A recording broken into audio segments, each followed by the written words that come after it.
time warp time. Yay! So this video is taking you back to August, before the hurricane, in our arrival to Marathon and our pre-hurricane experience there. Right, so some people get a little confused because our live videos, which we've been putting a few of them, have chronicled a hurricane evacuation, and hey, guess what? We're now being towed across Biscayne Bay. We are doing our best to catch up from the hurricane. It did put us behind on a lot of things, work, and this video channel is our fun play space, so it is not the first thing that we can do and spend time on, but we're doing our best to get our travelogues caught up to real time so that maybe you won't get as confused, because I know I'm getting going back and forth. Right. It's crazy, we know. So real time, we're in Biscayne Bay heading towards Miami.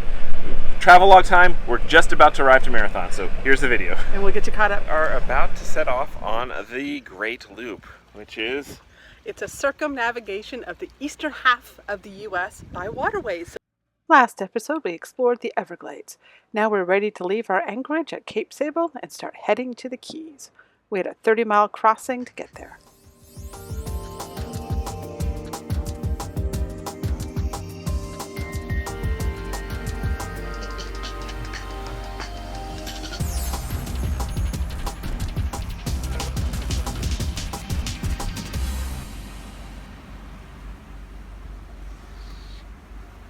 We are officially out of sight of land, which is a first for us. Kind of cool.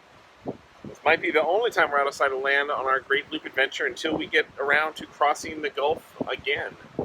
So 5 years. Yeah, several years from now.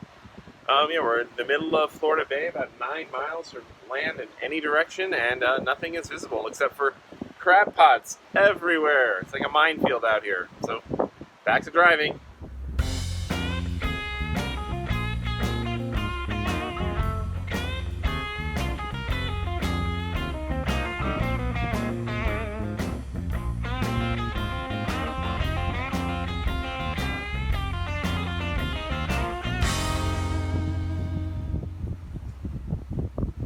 Crab pots. Don't know why they're legal. People seem to like crabs, I guess, but look at that. They make me crabby. Obstacles to navigation. They interfere with the autopilot.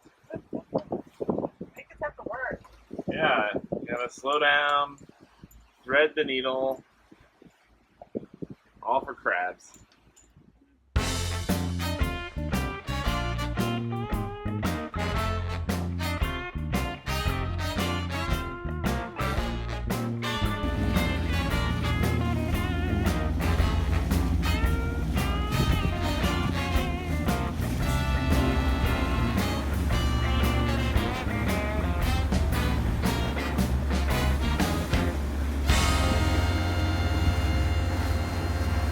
Water's a different color, the air smells different. There's boats full of people swimming and partying floating around us. We are at Molasses Key. Right on the other side, the ocean side of the 7-mile bridge. We're picking that as our anchorage for this evening because the weather still looks good for this evening. So we'll try one more anchorage. That means we'd have to go for 7 nights straight of anchoring before we hit a marina tomorrow, before some unsettled weather moves in for the week ahead. But it was really cool approaching here. You come in over some grass beds, and I saw the bottom. It's the first time we've been able to visually see the bottom from the boat. And I go to Chris, I'm like, Chris, check our depth, I can see the bottom.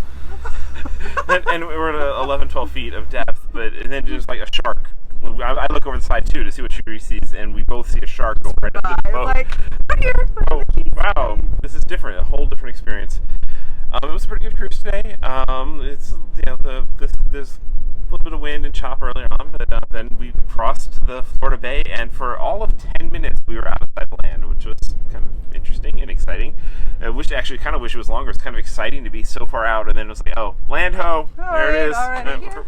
We're gonna enjoy the Keys as long as the Atlantic allows us to, with the all the storms that it seems like a automatic baseball thing over there off the coast of Africa, just throwing storms after storm. So we're watching them. We'll stay down here as long as it feels comfortable. And so who knows where next, other than Marathon next. So right at the other end of the 7-mile bridge, that's where we'll be heading. And there we are. And first off, we'll be doing a little snorkeling stop.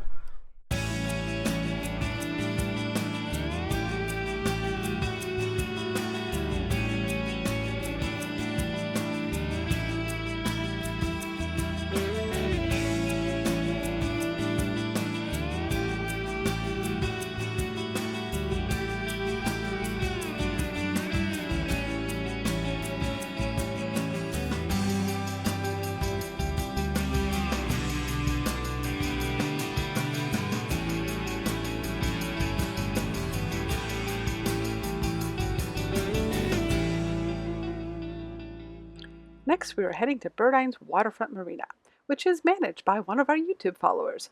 We're excited to use Marathon as a base camp for exploring the Keys and getting to know Randy. Burdines is located at the opening of Boot Key Harbor, which is a very protected harbor with a mooring field run by the city that is a very popular place for cruisers and liveaboards.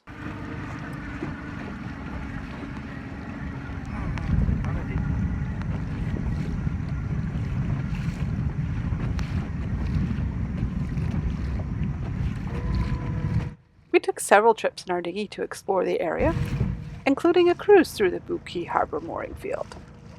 All the mooring balls are on a first-come, first-served basis, and there's usually a long waiting list over the winters.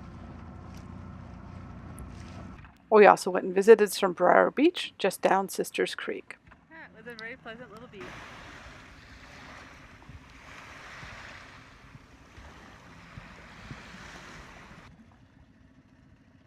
Yes, it was.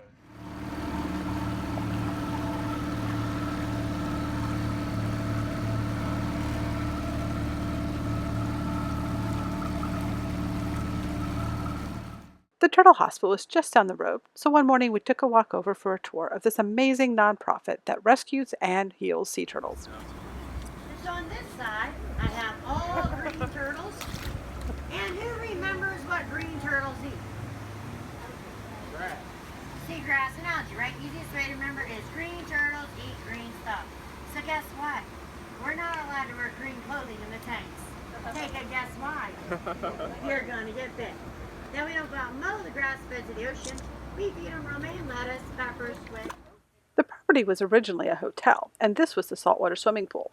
When they replaced it with a freshwater pool, they started to stock fish and turtles in this pool, and that became the Turtle Hospital.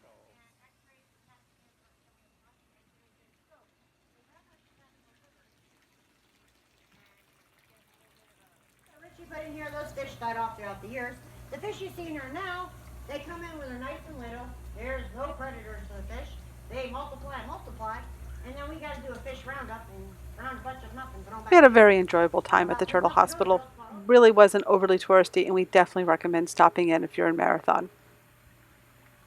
We enjoyed it so much, we even ended up adopting a turtle. His name is Bender. We had a lot of other intentions for exploring the Keys, but we ended up leaving by vehicle to evacuate for Hurricane Irma. We'll have that story up next.